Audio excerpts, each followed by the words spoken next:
fa ao anatiny paikady entina miady amin'ny fitrandrana tsy ara-dalàna kosa ary anireo Arena Voajanahary dia nisy nivalandresaka narahana ady hevitra izay nitanterahina omaly teny amin'ny MDLC Anosy tompomarika tamin'ny tsy valandresaka ity moa ny conservation internationale izay niarany asa tamin'ny vovonan'ny mpanao gazety Environmental Investigative Journalists of Madagascar. Ravakandrimanala no manao fanadiadiana eo amin'ny sariny Stéphane ary Zafimandimby.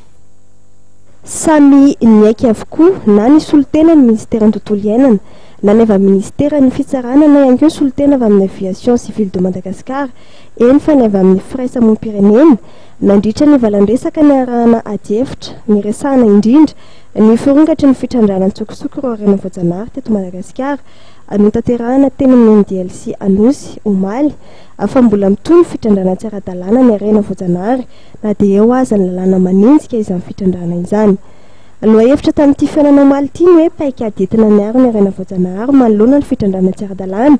fa ombiazan'ny fampiarana lalàna fandraisana andraikitra firaisamoam-pirenena ary fiadina ny fitrandrana tsy ara-dalàna. Nasaina nitondra sosokevitra avokoa moa mpandray anjara teto ka ho an'ny vovonana Alliance Voaragasy manokana dia namey sosokevitra amin'ny fampiarana sazy enjana ho an'ireo mpandray anjara amin'ny fitrandrana tsy ara-dalàna ny Arena Voajanahary ty fikambanana ity. Ho azy dia tokony amafisana ihany koa ny fisafona sy ny fanentanana any amin'ireo fokon'olona ifotsiny ary fampahafantarana indrindra ny lalàna mifehy izay fiarovana ny Arena Voajanahary izay. Ny avy amin'ny ministère ny fitsarana no soloana Andriamatoa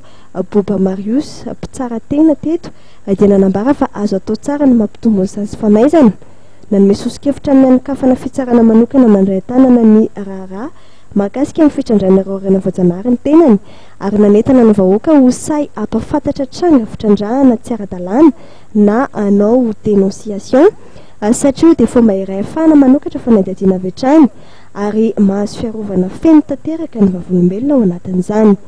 Ny solotena ny zandaramariam-pirenena sy ny polisy-pirenena tonga teto kosa dia nanomafy fa tsy ampy ny fitaovana no tsy ampy ihany koa ny olona hiasa eo amin'izay fiarovana ny Arena Voajanahary izay ka ny antso amin'ny fiaraha-miasa amin'ny vahoaka mba hampita vaovao raha misy ny tranga mampiaya.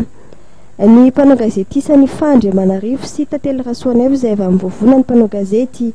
Environmental Investigative Journalists of Madagascar no nanentana ny fotoana omaly. Etsika voalohany tanterahany vovonana izao ataoriny ny fahavitany fampiofana nanomena ireo mpanao gazety mpiambana misa 4 izay nitanterahana tamin'ity taona ity.